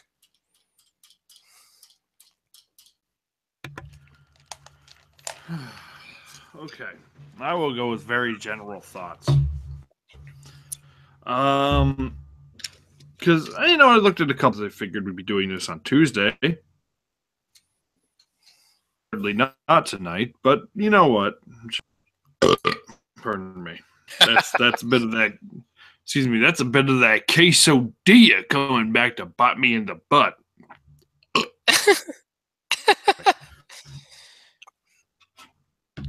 Pardonnez-moi into a microphone. Just happened twice. Here's the thing. Duke is indisputably, as of right now, on paper, the best team in the country, but they have a lot of young talent. And they have Grayson Allen. The best team in this country? Maybe? Smiley face? Uh-huh. Because there's always a poop emoji. So if Duke's young players do not really kind of pan out like we anticipate they will, not going to be as good as anybody thinks. Now, I'm only saying that to bring a devil's advocate kind of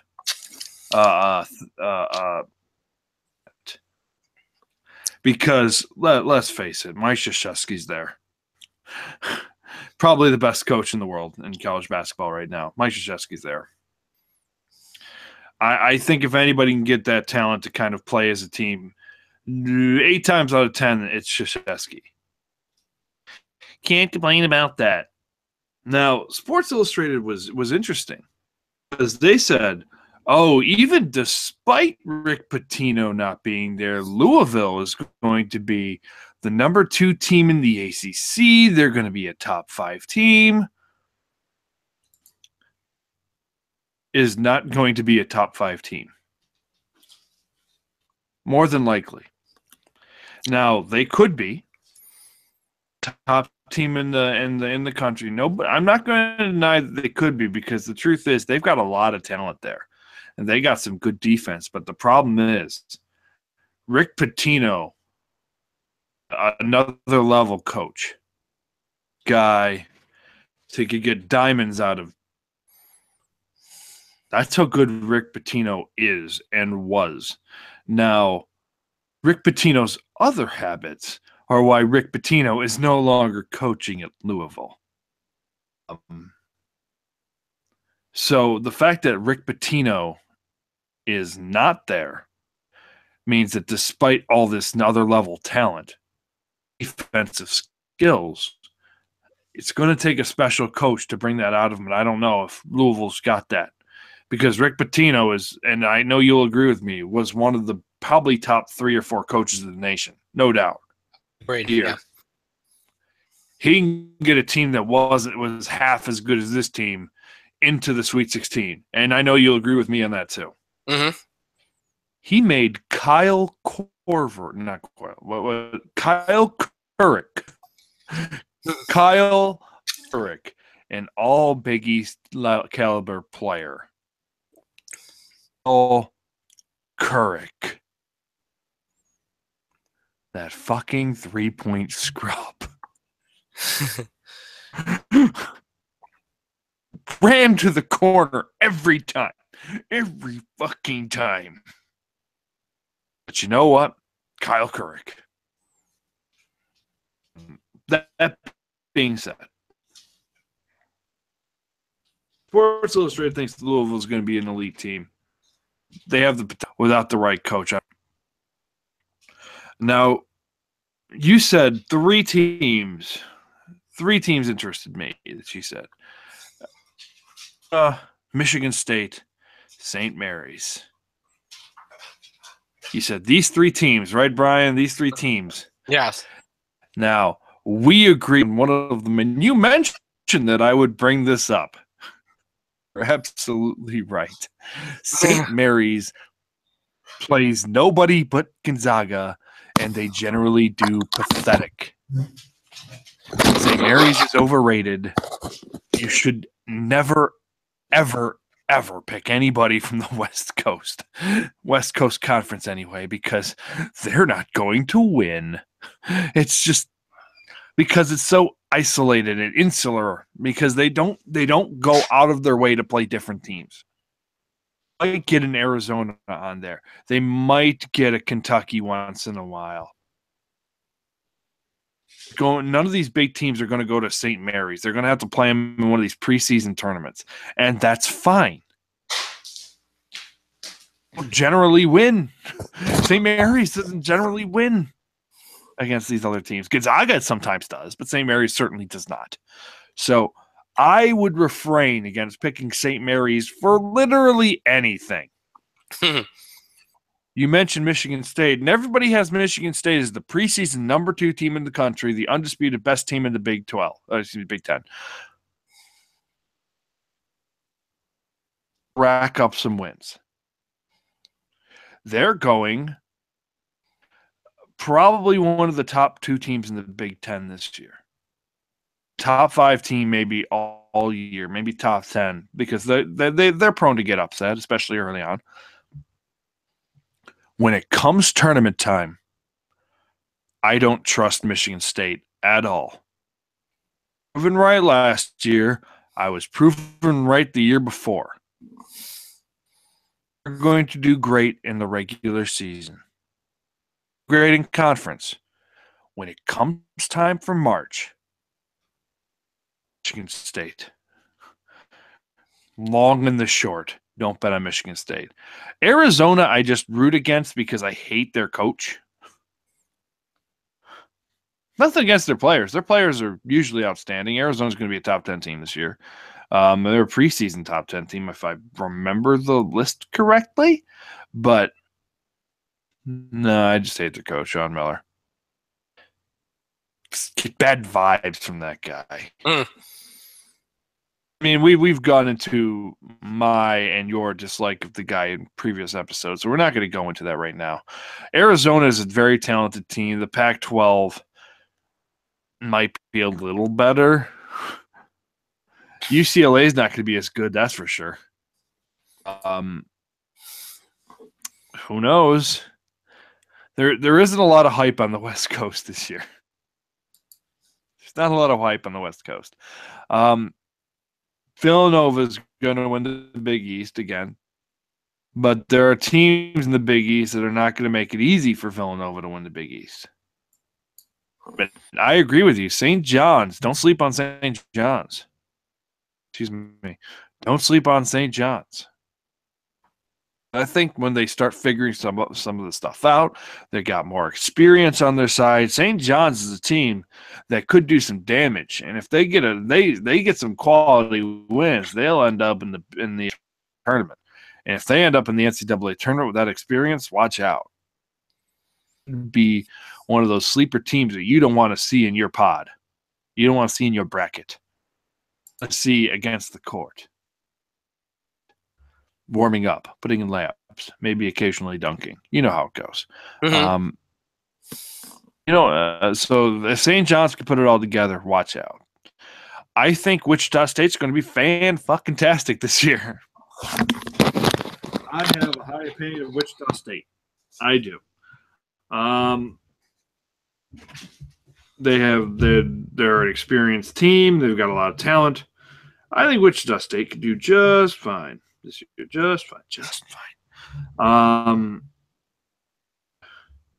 Brian mentioned Kentucky. Kentucky doesn't have a lot of experience. Well, spoiler alert, Kentucky never has a lot of experience. And it has only bit them in the ass literally every year but one. Every year but one. So I think Kentucky is going to be fine. I think they're probably going to win the SEC again. I think Florida will be their only competition again. It's just the SEC is fucking drag. The SEC is a drag. I think West Virginia is really, really going to give Kansas a hard time this year. I think West Virginia could be a team that you would see in the Sweet 16. They're always a gritty team. Bob Huggins is one of those great coaches that gets the most out of his team. I think West Virginia could pretty much be the only team really in that league, the Big 12, to really challenge Kansas. Now, Kansas is easily one of the top 5 teams in the country with one of those top 5 coaches that gets the most out of his teams, Mr. Bill Self. So I like Kansas. Kansas is a team that I feel very comfortable putting in the Sweet 16, Elite 8, Final Four every year. And they're going to be good this year. They're good every year. Do I have players to back it up? I'm not even going to go in. This is a general thing. People are high on Northwestern. Okay. I guess. I'm going to say this because I'm a homer and I live here. Don't sleep on Syracuse. Don't sleep on Syracuse. Syracuse is going to be pretty decent this year if they can put all the pieces together. And Jim Boeheim, generally one of those top 5 coaches that I keep talking about. And he's really pretty good at most of the time getting some talent out of people. So Syracuse is going to be one of those sleeper teams. They'll probably be a top 25 team mid-year, especially by the time we hit maybe the conferences. I'm just kind of looking at some of these other teams receiving top 25 votes, and there are some good, interesting sleepers in here. Obviously, SMU is going to be a team people are going to be looking at this year, especially from the American. Wichita State's going to be the best team in the American, no doubt. UConn is a team that you probably don't want to sleep on this year. UConn is returning a lot of talent this year. They're more experienced. And you give that dude over at UConn, what's his name? I can see his face, but I can't remember his name. If you give him some talent, he's going to produce. As you can see, in his first year, he won a national championship. What's his name's Kevin? I don't know.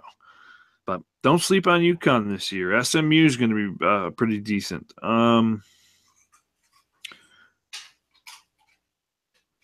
People are high in Alabama, and I don't know why. Again, there are 2 teams in the SEC that are literally worth anything, and they are Kentucky and Florida. Any other team in the SEC really has to prove themselves. It's going to be rough. People are Harvard is the team to beat. It looks like in the Ivy,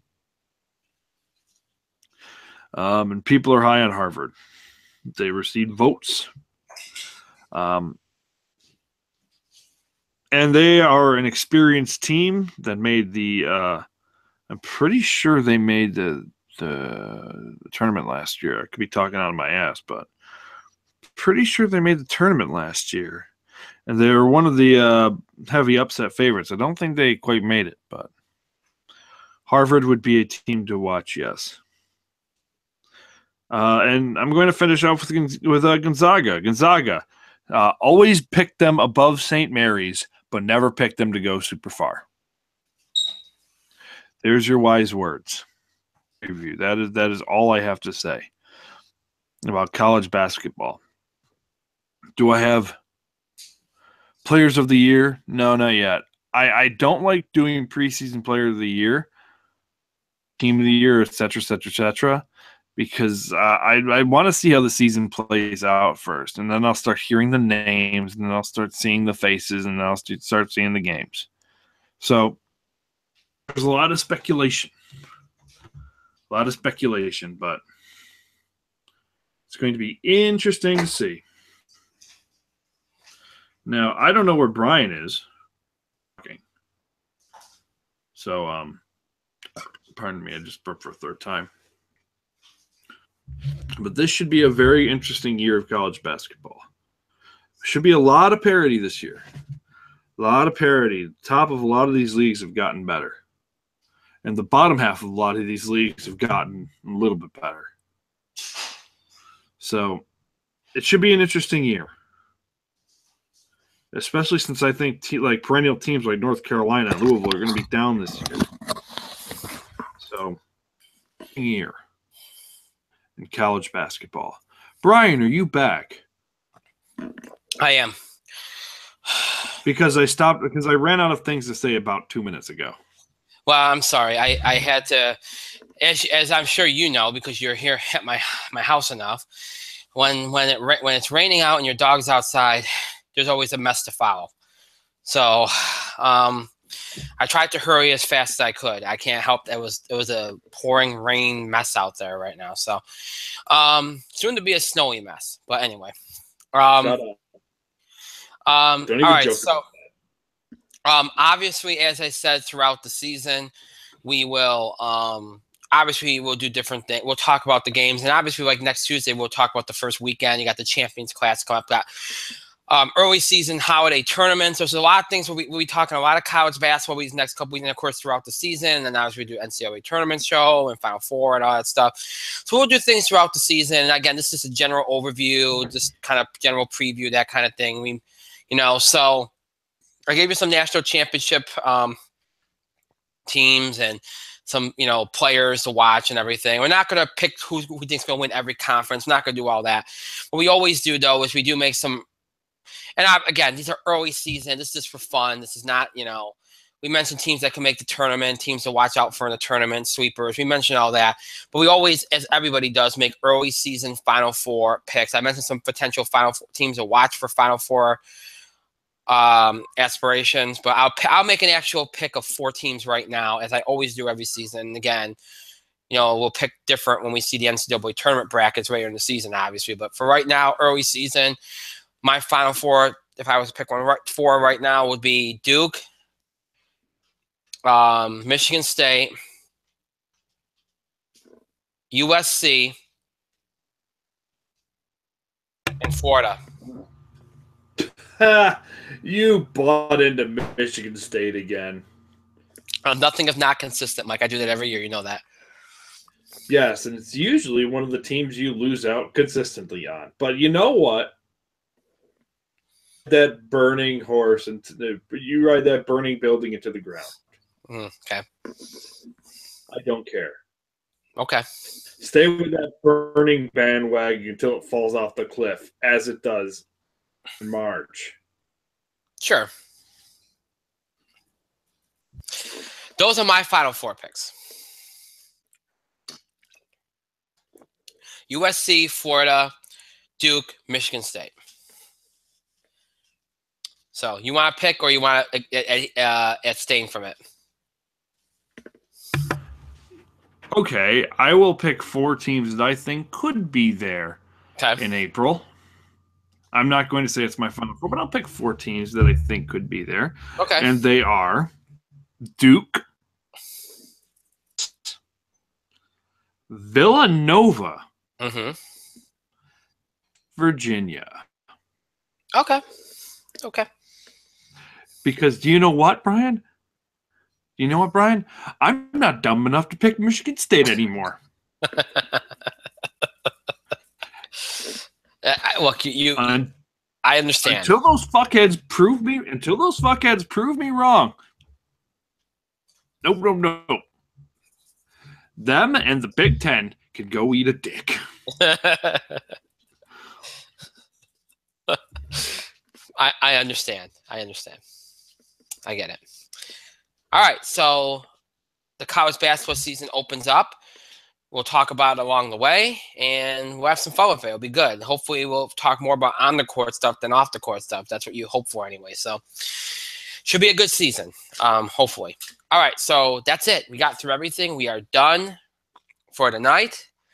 As always, the show might be over. It does not mean you have to stop interacting and contributing to the show. Continue to have your voice heard. Send us your feedback, questions about the show, scheduling of the show, topic ideas, breaking news items related to sports, entertainment, wrestling, and honest to cover. Comments, reactions, opinions on things we talked about on the show, other things that we did. General comments, any of those things you can do by email, Facebook, and Twitter. You can email us at itspotlight411@gmail.com. You can also follow us and tweet us anytime at itspotlight411. Remember, hashtag itspotlight411 is the hashtag you want to use whenever you tweet at us or directly to us, or whatever you tweet something regarding the show. Make sure to use that. And of course, you can find us on Facebook. Just search for In the Spotlight 411 on Facebook. And then once you're on our fan page, make sure that you like it and follow it.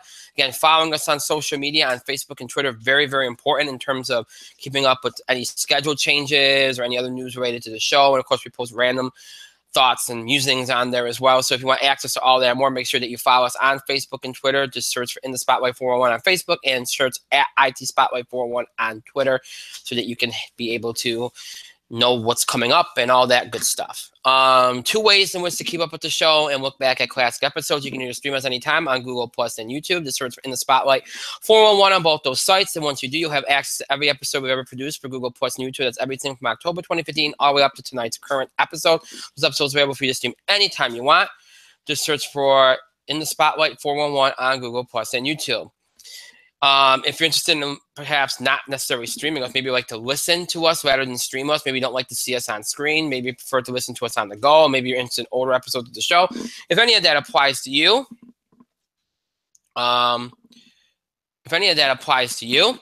check us out on our main host sites, Podbean and iTunes. Just search for In the Spotlight 411 on both those sites. And when you do, you'll be taken to our show pages on both sites. You'll have access to every episode we've done in the over 7 years we've been doing the show. So it's everything from our original Blog Talk radio run from October 2010 to January 2011.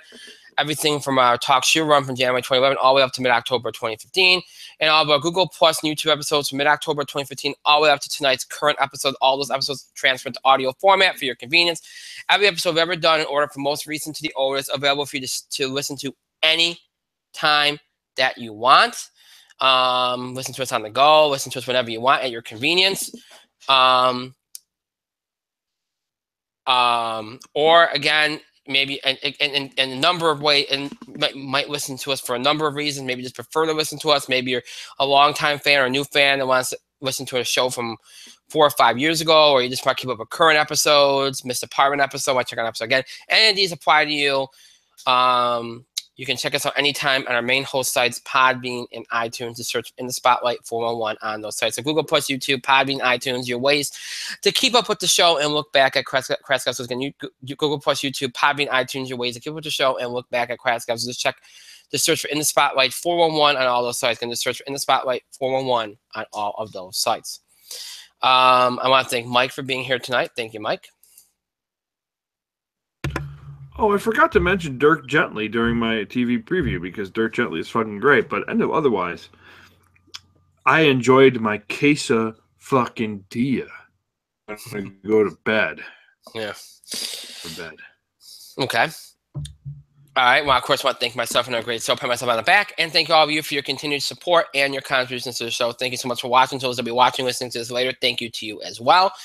That is it for tonight. That is it for this week. Again, next week, Tuesday, our next show, Sports Entertainment Combo Edition. We'll do Box Office Beat, TV highlights, any other entertainment stuff we have to cover. Sports, we'll talk NFL, college basketball, and anything else we have to cover in regards to sports. That will be on Tuesday. Second show next week. I don't know. Right now, as I said, there's a chance we might have to move it to Wednesday. I don't know yet. I'm still unsure about what's going on next week. But either way, it'll be either Wednesday night or Thursday. Not sure which one yet. I'll let you all know on Tuesday what the deal is going to be. But either way, that show will be an all-wrestling show previewing WWE Survivor Series pay-per-view event. We'll preview all the matches, make predictions, and of course, what time we have left, we'll address questions and comments from the fans. So again, if you have a question or comment related to wrestling, you can submit it either during the show on Wednesday or Thursday or before that show by email, Facebook, and Twitter. So keep that in mind. So again, I'll let you know on Tuesday whether we're going to do that show on Wednesday or Thursday. And the week after, Thanksgiving week, only one show, and that will be on Tuesday. And of course, that'll be a sports entertainment wrestling kind of mashed up edition of the show. And then the week after that, we'll be back on track, back to normal, 2 shows and all that good stuff. So, all right, so that's what's coming up over these next few weeks. Until next week, until Tuesday, I hope you all have a great rest of your night, a great weekend, and a great start to your week next week. We'll see you back here for our next show this coming Tuesday night, broadcasting and streaming live here on YouTube at 9 o'clock from Eastern Time this Tuesday, November the 14th. Until then, have a good weekend, everybody. Stay safe. We'll see you next week.